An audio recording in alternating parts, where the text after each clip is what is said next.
call it like a Svenskeren actually. So 4 out of 5 of the members, and then Broxah added in. But still, this is a squad that you have very high expectations for.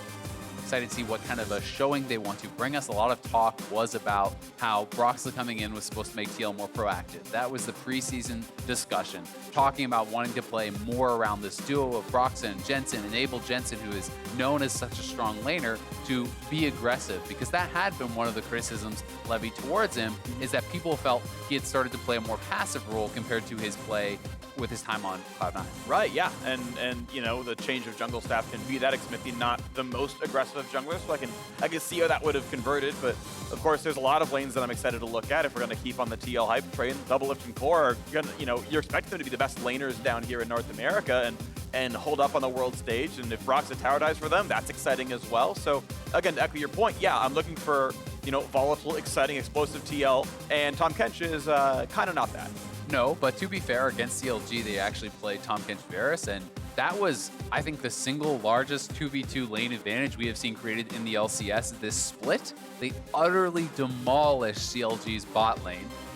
And on the other side here, Ezreal going to be the lock-in. I am very interested to track the performance of EG overall too, because we saw the SOT earlier today from Zeyzal talking about the differences in playstyle, the differences in mindset between some of the players, namely Bang and Jiizuke, very kind of opposite playstyles and thought processes. Jiizuke wanting to be extremely aggressive, Bang wanting to prioritize farm and scaling and kind of play for the more guaranteed edge. So they need to be on the same page. It doesn't matter which side you pick.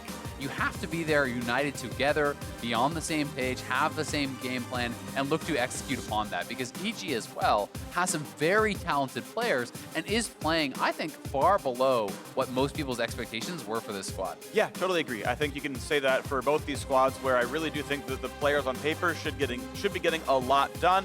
Svenskeren and Bang be the ones I'm looking at, especially on the EG side. Bang, to his credit, still has a very high KDA and actually has a lot of damage share as well. Yeah. So he's staying alive, he's putting out some damage, and it can be hard to be a high-performing AD carry when the rest of your team is not quite coming together. We know coordination is a big issue here for the EG side, and you hope that now that they're into week 5 of games, they've ironed some of that out, and so that's kind of the hope here. As we do go in the second phase of bans, we've got top plus entire bot lane strapped up for both sides. Yeah, pretty interesting to see that MF falls completely through the draft. A lot of those priority marksmen did get banned out. Aphelios, Saya, Varus. So it is actually the Ashe being moved onto here for Doublelift. I am of the opinion that Ashe is incredibly strong actually in this current meta. It has been played some in LCK. I think it is really, really good, both as a laner and as the added utility from the engage. It's high damage in team fights. Hawkshot is incredibly valuable in pro play at tracking the enemy junglers and allowing someone like Broxah to have an advantage over his opponent, get that extra intel, and try to make moves with it. So I'm glad to see Ashe back on the LCS stage. Yeah, super in love with the champion. I think she's incredibly, incredibly strong. Actually, my go-to normals blind pick AD carry, where I'm like, I just want to put reps on Ashe because she's always good, and you want to put the time in because Hawkshot and the arrow are pretty amazing. Well, the ban phases are over. It's a couple of mid lane bans out from EG, meaning they can easily flex that Ornn into mid. We know Ornn can play that lane for Jiizuke, and Kumo can play something else as a counter to set later on, as Elise comes through a bit late in for Team Liquid as Broxah adds some early game jungle power. I mean, this is kind of looking like it is going towards the game plan that I was talking about earlier, where it would be perhaps playing around jungle mid, right? We obviously don't know what the last pick is here for Jensen, but they are saving him counter pick. They have a very dominant early game jungler with this Elise. They have 2 stable side lanes, and that does lead you to believe, hey, maybe they want to try to get something done around mid. There was obviously the Cassio and Syndra ban in phase 2 coming out from EG, trying to prevent some of the matchups they may feel are going to be difficult for Jiizuke here. He has been a big Zoe fan, a big LeBlanc fan. Yeah. Wouldn't be surprised to see either of those come out. Zoe does make sense. It is something that is generally considered pretty hard to exploit. Because you have so much safety, you can play from very, very far back. Look to just farm the wave if you are in an disadvantageous matchup. So interested to see what we find coming out here from Jensen. Yeah. And also, it continues to emblematize exactly what this game is going to look like, where Elise does not scale as well as the Sejuani, of course, we expect. And that means we are going to hope to see some aggression out of Team Liquid. I think that to your point about the Varus Tom Kench lane from last week, Ashe Tom Kench can have some very good pushing. Jensen's over on Victor, which has very good wave clear. You're not looking at solo kills most likely, but a really high damage champion, which does lend some end game to TL if they need it. Yeah, and it's something where you actually can poke Zoe fairly effectively with your laser, actually using that to sit behind minions, be able to poke over the back end of those ranged minions onto Jiizuke, try to whittle them down. The combo, obviously not as powerful as some of the classic Elise combos, but if you can start with that cocoon, the gravity field will have time to charge up and lock them down for an additional CC afterwards, so that can be quite strong. Yep, TL lots of ways of engaging fights in general.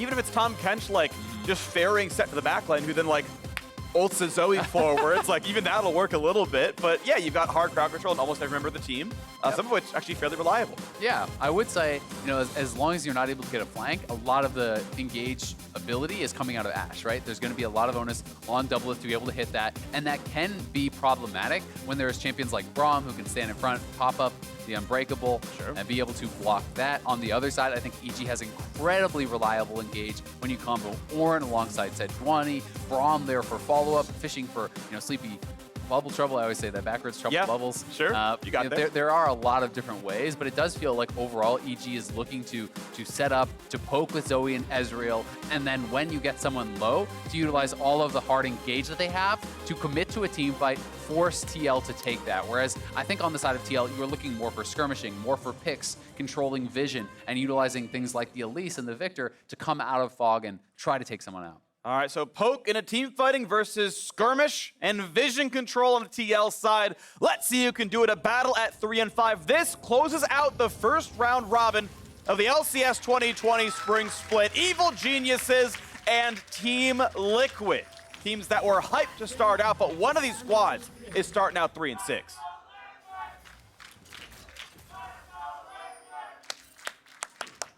Sorry, I just heard I have to follow. That's true. You're obligated. Yeah. So, interesting to note, a couple of cleanses, multiple cleanses actually over on TL's side. They want to have options to be able to respond to the CC, but also for CoreJJ, especially to be able to actually step forward potentially in a team fight and tank that Sejuani ultimate, cleanse that out, and then kind of step back. For Jensen, he is going to have the cleanse both for the sleep from Zoe as well as from that engage from Svenskeren, just to stay safe and any potential ganks and team fighting. So pretty interesting stuff there. Most things across the board as far as the runes though, pretty standard.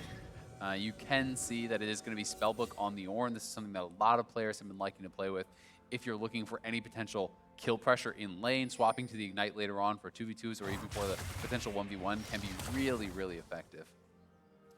Well, right now the 1v1 is being won by Kumo. Hit the Q. He landed the perfect full combo for level 1 Ornn. Q landed. There's no auto in the perfect full combo?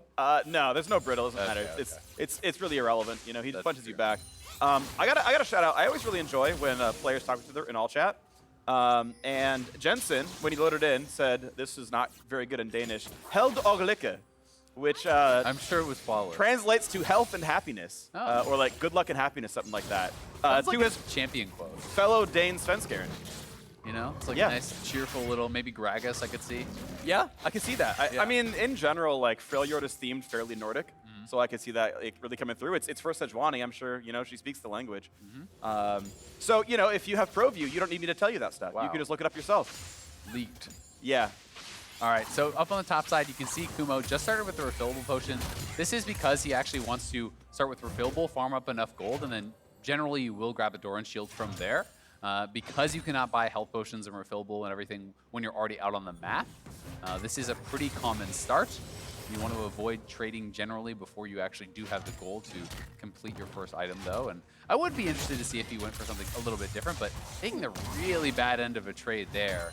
And I think that would be so careful. Really clever too, because Impact managed to left punch a minion before the trade. So he actually got right punch, which is more damage, and the attack reset left right punch again, and so happened to actually get an even higher damage combo than expected. Yeah, we'll see if this can actually be punished because Broxah is pathing up. But generally, Kumo wants to be more careful than that. Until you actually have the Doran shield, you don't really want to expose yourself to trading because you're missing all the passive regen that is on that Doran shield for those early trades. So it actually did cost him both of his refillable potions charges very early on, but unlikely to be able to get dove. Svenskeren up here. Both Scuttle don't fight. have smite. Scuttle fight. But, oh, Broxah doesn't, I don't think he even had to smite it. I think just the Q got it either way. All right, well, smite used on one side, and the Q comes down, and Broxah managed to claim that one, so nicely done. Ties up in camps as Doublelift just spit back out. Yep, and he's just going to be able to path straight on down to that second scuttle. Bot lane prio is theirs, and Svenskeren was sent back towards base, so it will be a double scuttle start here for Broxah. Going to be feeling pretty good, getting vision on both sides of the map for the squad. You do have to be a little bit careful, though. Zoe is cheating down towards him, and Jensen had actually got a pretty early recall off there, so we'll be able to secure it, though. Yeah, super early second Doran's ring. That's something that's always very interesting to me. As, oh, ooh, wow, actually, it's very good by Bang. Gets a really better trade than Doublelift there, and the Braum Shield comes up plus Guardian. It's like 100 so HP difference. I like that a lot. CoreJJ was out of lane killing a ward. But I'm always very compelled by interesting matchup tech. Like, it's mid lane. Yeah, I do a 3-wave shove into Doran's ring, and that's how I play the matchup out. Like, I think that's really interesting. Because in bot lane, the lane's too long to make those kind of plays. You have to, like, have a full shove, 300 gold recall to be worth it, and even then you take TP half the time. Those short lanes, you actually can do these timing backs that give you breakpoint advantages. Yeah, and there becomes this kind of mind game around it, right? You know, if you are actually committing most of your mana to trying to push out this wave, and then your opponents can actually prevent it from fully resetting, then all of a sudden you can get stuck in lane with no mana. And it is pretty important to be able to get those kind of early recalls off for Victor, because ever since they actually did change the cost on the hex score upgrades, it is very difficult to actually save up enough gold to have enough mana to stay in lane that whole time to fully purchase that up. So people often want to get an early recall, go back, get some more items that can help bridge that gap and get them towards their first upgrade. So going to be sitting on double Doran's ring for the mana regen. Got the control ward there, of course, as well. As Jiizuke is playing the lane pretty close to equal, with a bit of extra CS left on the field. It means Jensen can most likely tie up. Nice little bubble there. Gets the Q drop as well. There's a stun, but spells are on cooldown. Jensen is out of mana, so Jiizuke with a nice trade and a better mana pool as well. Yeah, and just out of range of the turret there was Jiizuke. So playing pretty well in these early trades, up a couple farm as an advantage. You can see Impact up a little bit of farm, did already get his base off, and not going to have to expend the teleport. So that is a pretty significant advantage for TL. You want to see them now playing towards that dragon. I think they should be challenging for that. When you have TP advantage up on that top side, should be an almost guaranteed take as long as they can execute it well. Look for that to come through then pretty soon. Nice. Jensen gets the cannon. Oh, you know what? It's okay. It's cast minion, not as important than the cannon. It's like a 5-to-1 ratio there, and a little trade towards Core, but he feels pretty safe there as well, as Guardian is now triggered, and they're just fine as the minions go back and forth. Very small CS lead to Doublelift. Top lane fight coming through again as level 6s are in, and that helps Kumo a lot, of course. A lot of damage in that W. The early lane control, it's not resulting in a massive gold lead, but has actually gone to TL in all 3 lanes. All 3 lanes from TL, it felt like they were able to get a preferential recall timing. We saw top lane push in, has TP still. Doublelift, he's playing against a TP Ezreal. He actually already got a base off and is still up in farm, so that's feeling pretty good for them. Svenskeren, though, looking for potential wraparound gank here, but they do know Elise is in the area, so he does end up just kind of checking on that Infernal, seeing if it was started up. So 7 minutes in as we fight continually in the top-hand side. Impact walks away from the auto attack after the W lands. That's where about half the damage that spell comes from, essentially, is the actual brittle slam. So yeah, still doing a good job up there. You can see the 8-ish CS difference. As you mentioned, TO winning a little bit each lane. That's got to feel pretty good. Part of my mind still thinks that I'm afraid of the Elise versus Sejuani difference kind of as time goes on. I think otherwise the matchups are reasonably close, but it's a really small piece of the puzzle. Yeah, I mean, I agree though, right? The longer it goes in this game where Elise has not been able to pull off any ganks or anything like that, Sejuani is really happy to just trade farm in a matchup like this where Elise has so much priority over you in the early game. I don't think EG should commit to trying to steal this at all. You have TP disadvantage. Impact is not even showing to Kumo, so you wouldn't be able to interrupt that teleport. So that is why EG is going to wisely just give it up. But that being said, it's not as though, it's like, oh, it's 8 minutes in, you've lost because Sejuani hasn't died yet. The scaling is an advantage, but Elise can still get a lot done. Definitely far from deterministic in that regard, which is something I really appreciate about League of Legends is things can be theoretically true, And you know, yeah, you're probably favored in a given matchup or in a given game state or whatever, but so much comes down to like execution in terms of like, are your hands good? But execution in terms of, is your brain good? Can you be in the right place at the right time and play it intelligently, that you can outplay most matchup advantages and most game state advantages. Now, yeah, there is a fight coming on as CoreJJ's over the wall, but EG able to knock down the entire Rift Herald. Inferno was grabbed by TL, but 300 plus gold will go to EG from the Herald Slam. So pretty nice trade from them, but you have to also pay attention to the fact that Doublelift was collecting solo gold down on the bottom side this entire time. He is going to be pushing in, and this is a trade we've been seeing more and more of, where in the past, we had been seeing both teams always swap towards Rift and try to challenge for that, and saying, that gets you to the first turret. That is so advantageous. You must challenge this. But now more teams are actually moving towards just saying, okay, you may get first turret, but I'm getting more of the gold directly funneled onto my AD because it's split between less people, and they're kind of prioritizing that. Yeah. Right now, though, we do have Ornn down on that bottom side, and Ornn is going to be really good at wave clearing this out. But you know, as a result, you can see a couple hundred gold in the advantage already for Doublelift. He's sitting down here picking up that farm, and TL are going to try to hold as a two-man squad up on the top side. They should be able to. So it's actually more resources kind of committed to this top side from EG, and in the long run, TL gets more gold on Doublelift. They're actually getting the tower faster, so we'll see. Yeah. Can they get... It gets pretty close here. The turret itself, I think, will die first for EG, but again, the timing's still very close together, and the Herald's running out of health. Yeah, once Jiizuke roamed up, I think that kind of pushed it over because 4 members were there, so we saw TL back off, but Jiizuke leaves, Impact and Broxah move up again, so will they try to go for this dive? I mean, that turret is very low.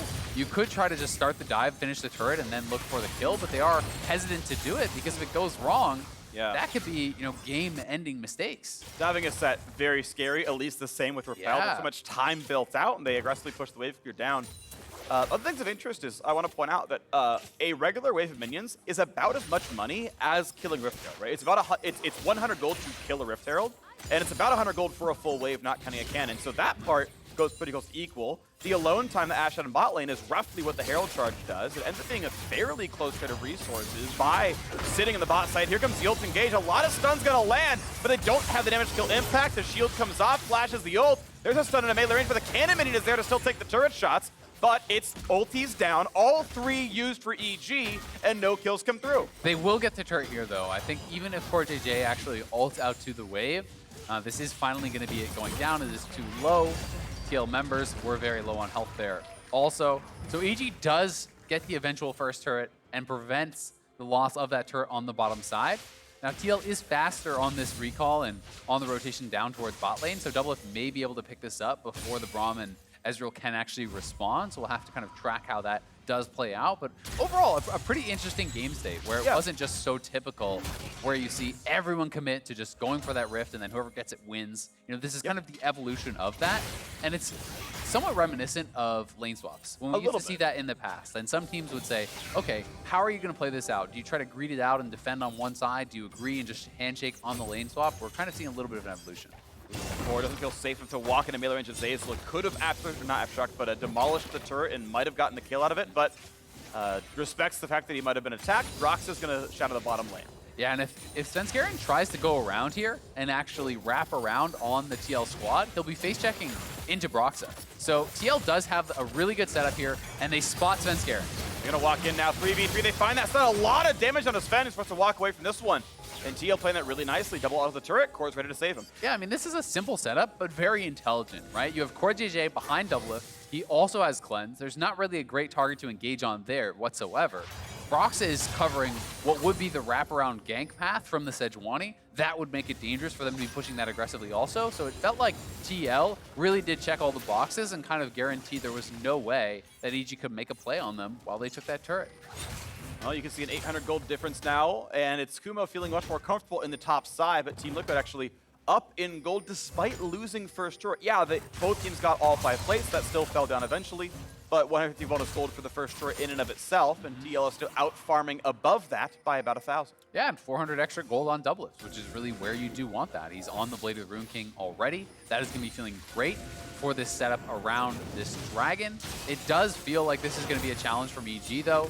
They are moving over here. TP is available on Impact, but Kumo's already here, so he would have to come pretty soon if they're going to go for it. Okay, teleport channel. This is the 5-on-5. Kumo walks up, wins the ultimate down. A great pickup there. Svenskeren grabs it over the top. They've cut out Doublelift as Broxah has to run back to safety. There's the fight onto Impact. Whoa! Very tanky. They finally break him down. EG able to kite it back. They take first blood. They take the Drake as well. A lot of low health bars on EG, but TL lose the Dragon. As you say, they don't get the kill either. So Svenskeren coming up big for EG there. That is a hard smite to land, and Broxah even has the advantage in that smite fight against Sejuani. With that execute damage on your Q, that is going to be advantageous, but obviously it's not always so simple. Really nicely done. Evil Genius is basically tying up the scoreboard now, getting their own Drake as well, and that's going to be a big confidence boost. And EG is starting to shape up a little bit in the back half of the split, maybe. So here this is one more time. Full Vision was on it. The teleport is coming in. They decide to make the call to rush that down.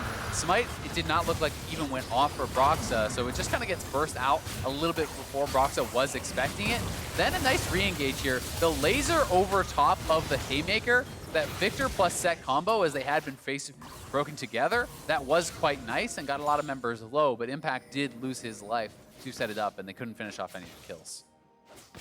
All right, well, we go back to the equal game state now, and you really got to imagine how the teams now want to play it out, because we're into a sort of a more open map state where you're going to make a lot of sort of grander macro decisions. So this is an interesting dragon to come up. It is going to be that Mountain Soul. And I think it is incredibly strong for EG, right? And even if you're getting less out of it as TL, you have to fight for those dragons because you can't afford to just give over a tremendous amount of additional armor and MR to what is essentially a 3-tank squad, right? That is just going to be way too much. Well, they're going to step up around this, and Repel has to be used, but might just fall in the bubble. Barely able to walk away from that one, but Herald still goes over to Evil Geniuses. It feels like they've kind of turned the corner. It feels like they're more comfortable and more powerful on the map. Yeah, they've gotten both of the rifts. It would have been that kind of 2 dragons for the 2 rifts, but Svenskeren had a great steal, so they are coming up ahead, as you say. And, this Mountain Soul, I do think, is going to be such a big point of contention. Normally, individual Mountain Dragons are really not super appealing to a lot of pro teams. They kind of are more willing to ignore those at times and just fight later for the Soul. But again, Sejuani, Braum, Ornn, all going to be building a lot of resistances and are going to become ridiculously tanky. And especially for a champion like Elise, who is so dependent upon her burst, if you have Mountain Soul plus a lot of flat resistances with that shield, you become fairly useless. And you got to be careful then, because you're right, TL could start falling into a little bit of irrelevance. You got to make sure you can stay good against that. The one small saving grace that I think helps TL a little bit is Doublelift has Rune King, which is current health damage, and the shield is on at full health. You're getting maximum damage for a little bit longer. You work it down a little bit. It's minor, but the math sometimes is there. Mid now being attacked, half HP on that turret. Evil Geniuses charge in the Herald as well, and they break mid turret. That is what that second Herald is almost always for, is breaking mid, and EG get mission successful. Yeah, very well done. Going to be able to kind of take away that point of safety is pretty important when you're up against a team, with Victor, with Ashe, with fairly good wave clear. Obviously, TL does have decent frontline damage with the Victor plus the Ashe, so it's not as though they're going to be completely doomed if they give over a Mountain Dragon, but, we'll have additional relevance in this game, and I'm excited to see that next fight play out, because both teams have shown that they want to challenge at these dragons and stop the potential kind of scaling advantage that is going to come for it. That's the win condition that it feels like both teams are chasing, as we're seeing a largely passive game on both sides. And, at this point, you kind of check back in on the Elise versus Sejuani.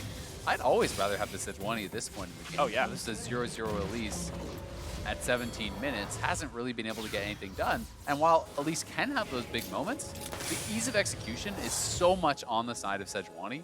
At this point, it has to be a pick out of a brush or something like that. You have to get a flash cocoon on carry and be able to execute them. Whereas Sejuani really just kind of has to throw out her ultimate and walk forward and tank damage for the carries. Yep. Well, it's going to be Svenskeren's feeling comfortable getting rid of wards, helping to set up for this first Mountain Drake spawn that EG seem poised to take.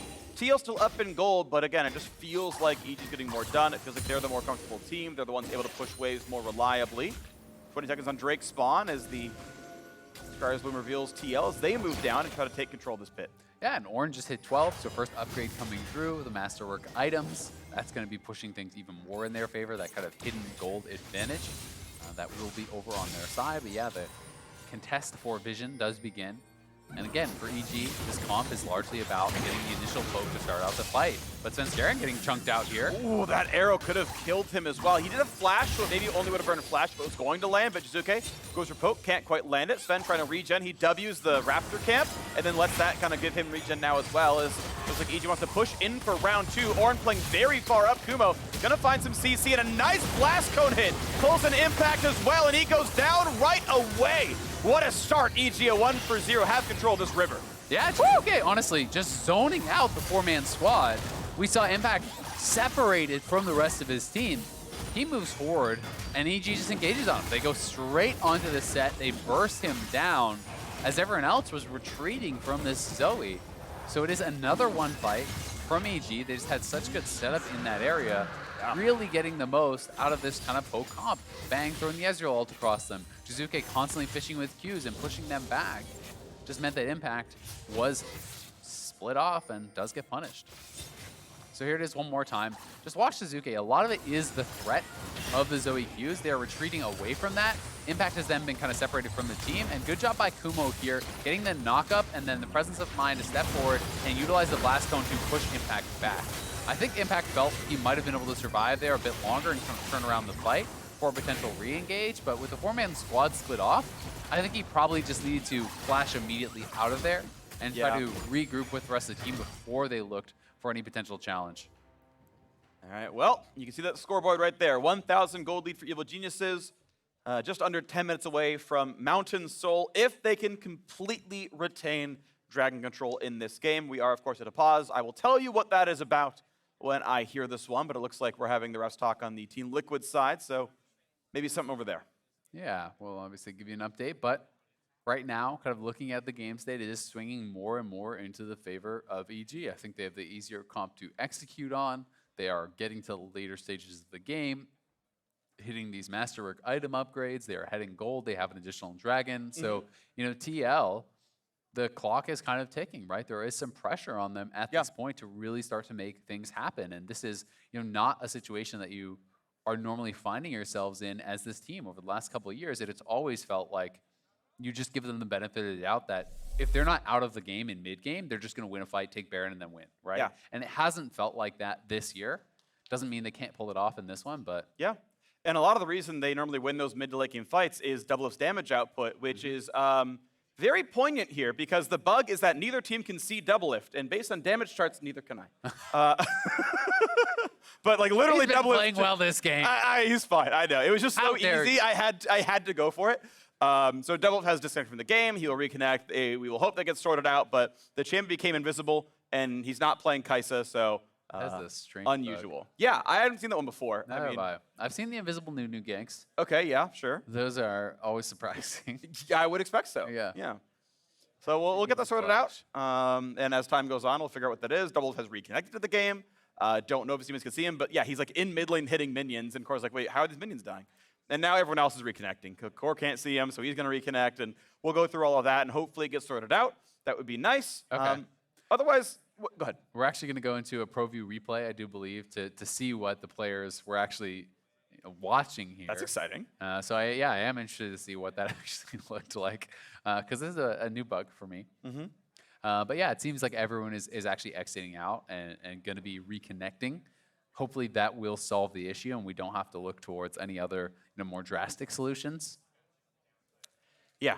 So until that replay comes up, I want to kind of pick your brain about how you'd feel about this game state. Because I know the comps are... Oh, we got the replay first, so here we go. Okay, so this is actually a Pro View replay of that previous kill. So it does get devoured up and... Oh, wow, yeah. It's Rek'Sai. Just sliding He's under playing the ground. Rek'Sai. He's not invisible. He's just hiding. Come on, guys. He's just T-posing under the ground. This is a known shippable, by the way. That is actually hilarious. Send me your... Oh, man. I got to shout out...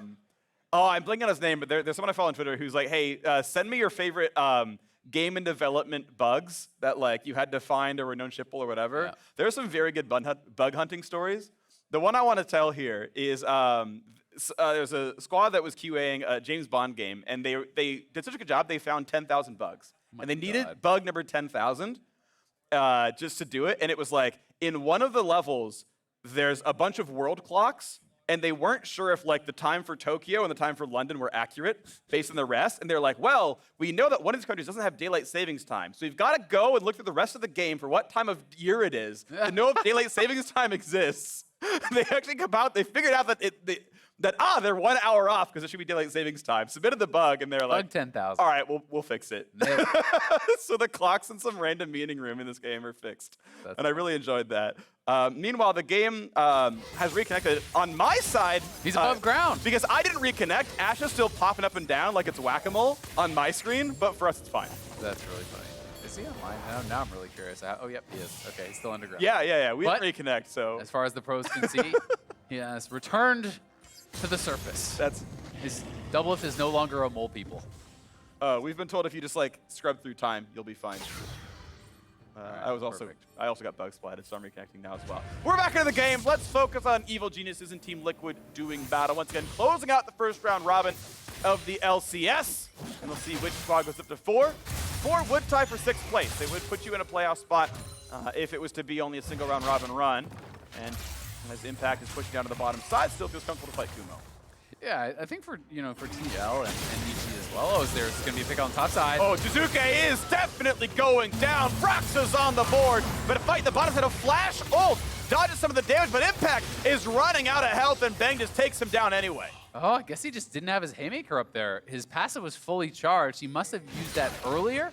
Looked like a play he might have been able to kind of turn around. Potentially a fully charged Haymaker could have killed Bang, so we'd have to watch that full one. But good pick on the top side from TL. EG respond in kind in that bottom lane, taking down Impact. But both teams really, I think, just looking more towards playoffs and trying to actually get on form for that. You really want to be at your best going into that. And making playoffs, it doesn't really matter what position you finish in as long as you're really in good form when you get there, right? Yeah. There are advantages, of course, of different seeds, but Yeah, if you're 5, like the spring playoff bracket is essentially double elim, and if you're 5-6, you're in the lower bracket from the start. Yeah. If you're number 1, you get to pick your opponent. So there's a cutoff for like, hey, get top 4, and then you really want to get number 1. All right, so this is one more time. We'll see how this does go down. But this is the type of play I was talking about with Elise.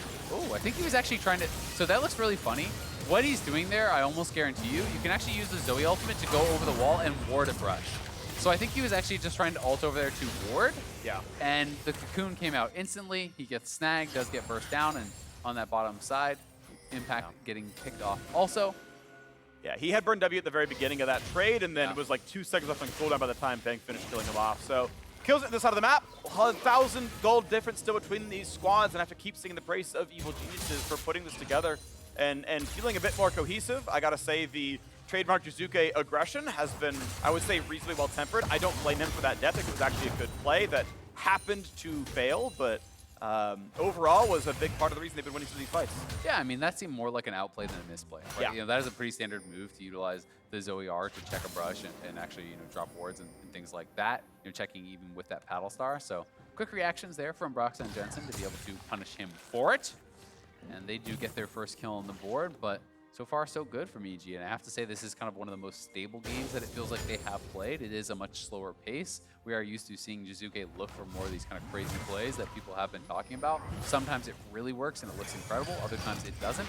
But it is a more, I think, tempered aggression, right? He was playing, not overreaching for kills around that Dragon Pit. He was just utilizing his abilities to try to zone his opponents. And I do think that's a pretty smart way to do it when you are playing this type of comp. With the poke comps, you don't want to fully commit to a fight until you know for sure you're going to win it. And now as the map resets yet again, we are 45 seconds away from the Mountain Drake spawning, and Team Liquid able to get a couple of kills once in a while. Trinity Force just upgraded out for Bang, as he's going to feel pretty comfortable. 100 extra health, 100 extra mana, some attack damage, everything else. Pretty much tags every single stat on that item. As a quick rush to a Void Staff comes through for Jiizuke. And if he's hitting frontline, it makes sense. If he's not hitting frontline, a different item would be more valuable for him. But if all you can do is hit the Tom Kench or, the set, then, Void Staff's not bad. Yeah, and I think the assumption may simply be that CoreJJ and Set are going to stand in front and tank all the damage, right? But CoreJJ getting very low here. They're going to walk away. Ultimate comes down. Here comes everything else as well. As over the wall comes the Ornn. A flash to a little bit of safety, and just barely TL walks away. Here comes the TP. Impact wants in, but he's got to get himself out of that fight. Puts in the dunk. Where's the W? Gets the shield. Kumo, though, not going down just yet. Stopwatch burn for Impact. Will there be the re-engage? Able to walk away. Zeyzal puts up his own shield and walks out, but the health bar's getting a bit low as wards are cleared and no one dies. Yeah, that one Zoe Q just tanking Doublelift down incredibly low. I think that's just EG's Dragon now. Teleport is down for it back. He has the base. Jensen's just going to go up to the top side. So, again, another one fight here from EG. It starts as that. That's good repel. He could still be dead, to be honest. The timing might be there. Oh, Spiderlings, yeah. That timing is so difficult. As long as you're in spider form, they eventually become sort of corporeal about 1 second in. And man, they blocked the bubble. Yeah, I mean, the engage began on CoreJJ, and they actually just were so determined in chasing him down that they were able to push him all the way out, get his summoners, poke out multiple members, secure another dragon. So EG looking better and better. TL are going to need to find some way to actually punish this and to get a good engage onto it. But Zeyzal has been really on point with his positioning. When the turnaround eventually did come, well, guess what? It's a stone-plated ROM with the Unbreakable up, blocking all of your damage. You're never going to kill that guy with those cooldowns active. Yeah, it's getting tougher and tougher. It feels like EG are doing a really good job. Double Mountain definitely helping. The third one's coming up soon, and that's going to be Soul Point, obviously, which creates gigantic front lines, very stat-efficient tanks, and good luck getting through the damage with just Ashe. In general, the way the math works out is you really do need a lot of heavy attack damage to break these things down. She's going towards the Infinity Edge, but then you got to get your armor penetration right afterwards, and you're just running out of slots. Yeah, I mean, yes, there is a world in which TL can win from any situation, but I'm willing to say that if EG gets the next dragon, the game is over.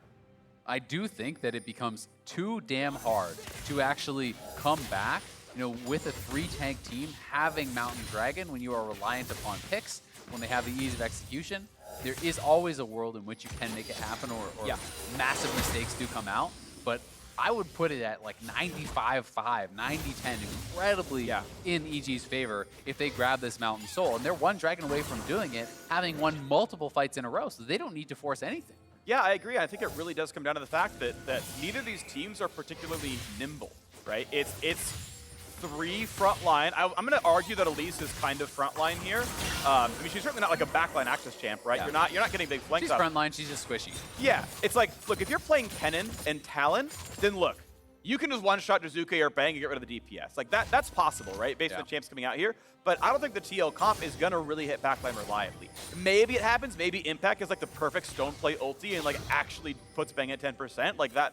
And that's the 5-10% really. Yeah. But you know, you're not seeing likely flanks here that makes it difficult. No, I agree, and that's why I talked about this squad as needing to have vision to get picks out of fog, right? Like that is where Elise can get access maybe, but you know, EG is playing very safely. They're checking all the brushes with Palisars, with sleep bubbles, you know, and then they're moving forward the Braum and Sejuani, who are not able to be one-hit, are not able to be comboed by these members over on TL's side. So it's going to get tough, right? And we can see that the vision line for TL is kind of getting more and more scarce, right? This is their farthest forward vision here. We can see up on that top side, they have nothing really past here. So it's now just kind of this defensive line of vision where EG is creeping theirs forward more and more and more, you know, being able to utilize their frontliners and Zoe to kind of constantly check this out. And you can see that there's not even any vision inside the Baron pit. Now, thankfully for Team Liquid, EG aren't going for that right now, but it is darkness in that entire river. And as far as checking Baron, they do have Hawkshot. They do have a blue trinket available on Doublelift, and one will be coming off cooldown. I think that might be one on Impact. I'm not actually sure. Could be yellow trinket, but either way, there are ways to check. It just becomes very difficult. Even if you know they're on an objective, how do you approach without getting chunked out by Jiizuke and Bang too low to the point where you can't actually take the fight when you get there? Sure. A lot of difficulty, absolutely. Interesting to see that Kumo has gone for Locket. I actually really like this. I think it actually speaks to the only way you really lose is they one-shot your backline and he pops Locket, and now it blocks the set dunk damage. It blocks a Victor ulti or something. And suddenly that, Ezreal and Zoe survives the fight. Yeah, exactly. I mean, I talk about picks as a way to win, and they do not have that. That is flash forced on Doublelift. Good flash to avoid the Sejuani ultimate. He would have died, but now in a minute, when you have this potentially game-ending fight, your marksman player doesn't have flash. That makes it more difficult to navigate. That makes it more difficult for him to potentially, reach backline. If someone gets a CC, he can't flash forward and actually finish them off. So bad going to worse here for TL. Yeah. And EG just playing a very smart, very methodical, vision-based game where they're denying their opponents, constantly using their poke to secure advantages in these jungle corridors. So I'm going to count my chickens before they hatch, and you're kind of talking about it a little bit already, is how much of this we attribute to EG having a draft win, EG playing a lot better than normal. Like, if we're going to kind of sum up EG's success in this game, what do you put it as? I think it's, yes, a draft advantage. It's easier to execute on, but I do think go back one split. Would you have ever assumed TL would lose an even state game in mid game? It never would happen, right? So EG is playing very well, and TL has struggled with, I think, the advantages that they drafted for themselves in the form of the Elise and this early game power to really get anything done. And that's where you have to look over at EG and say, great job playing defensively. Great job not actually dying to those ganks and being able to give up a big advantage, because that is a really big skill in and of itself. And now they're going for the Baron right as the Drake spawns. I actually really like this because you have to expect TL would look. Yeah, they're trying to go for the Baron right as you think the soul might have gone down, but EG was there, ready for it. I like the idea, right? It's one of the ways you come back in is you hope you trade Baron for the Dragon, but EG were watching. And I think this actually speaks to the TL mindset right now. That is maybe a play that works 10 to 20% of the time, right? And that is what they're willing to go for now, because they know they are not able to actually get any team fights happening. They're not able to win and get control of an area in order to even start a team fight. Just constant Zoe poke, constant Ezreal poke, pushing them back. This is Mountain Soul, and EG have a stranglehold on this game. Not going to be contested whatsoever. The shield's going to come through, no problems at all. 300 to 400 health per member added to every single champion. And it's not even just that, right? Like, you're looking over at someone like Bang. Bang has just under 2,000 health. Then you're assuming he's near Braum. You have to get through Unbreakable. There's Guardian available. There's Heal on Braum. There's a potential Locket available if Kumo is in range. And there is that Mountain Shield. Plus, he has high mobility, right? And then you start to look at all the difficulty of not only getting to this person, but bursting him down before he has the ability to escape. And on top of that, he has a QSS. Good luck. Good luck doing any of that right now. The smallest Mountain Shields, Jiizuke, is 250. The biggest on Ornn is just over 400. You can easily call that about 800 gold per champion in bonus stats right there. 300 gold or 300 health is 800 gold, and that's your median health value, and that's a lot. That is EG feeling very comfortable. Yeah, I mean, to put it in perspective, Ornn's sitting at 320 armor, 272 magic resist, right? That is a big amp from the 3 mountain dragons that he has. These guys are getting ridiculously tanky. Even Braum becoming like almost a true frontliner, 171 armor, sitting on this character who has Stoneblade actually has. They broke Sven's passive, they got him to half HP, then the re-engage comes in, and they're just gonna kill both the bot lane. Bang dives right in, not a problem for him at all. And there isn't a lot of places left for Broxah to go. Has to flash to the wall. Half HP on like a single auto attack as here comes the rest of the team looking to close the game out right now. I think they could do it. I just don't think there's much recourse for TL at this point in the game. EG did not make mistakes, did not allow openings for TL, and TL have just been absolutely choked out of this one. Losing that mid lane inhib, I think it's smart. EG doesn't need to rush it, doesn't need to do anything crazy. Go back to Baron, continue playing this smart, patient game that you have been executing on, and things are looking so damn good for them. Really impressive. Almost a bloodless game for Evil Geniuses. It was a single pickup on the top brush, and it required a pretty nice outplay on the TL side to even get the 1 kill. Turrets otherwise Rizzy traded equally across, and now we look at the attempt for this Baron, the attempted stop here, but Broxah pushed all the way out. Jiizuke just knocks him down right away, and an Ornn knockup makes a little bit more time come through. Easy spike gonna come in, no problem. Svenskeren grabs that one. Okay, 1 killer traded back, but Jiizuke just says, hey, my life for ire. Let's make sure we at least knock down the Baron. Exactly. I actually love that trade there from Jiizuke. You're willing to give your life from there to guarantee there's no chance of a steal, because how does TL come back? It has to be something like that. So yes, the engage comes in on Svenskeren. Doublelift was trying to weave it around and hit Bang, but Svenskeren so tanky. Guardian proc comes up, in comes Braum, not even close to really being able to knock him down. Then Bang, flashing forward, pushing out Broxah. He gets sent back to base. The TP is canceled from Impact, who is teleporting into that turret.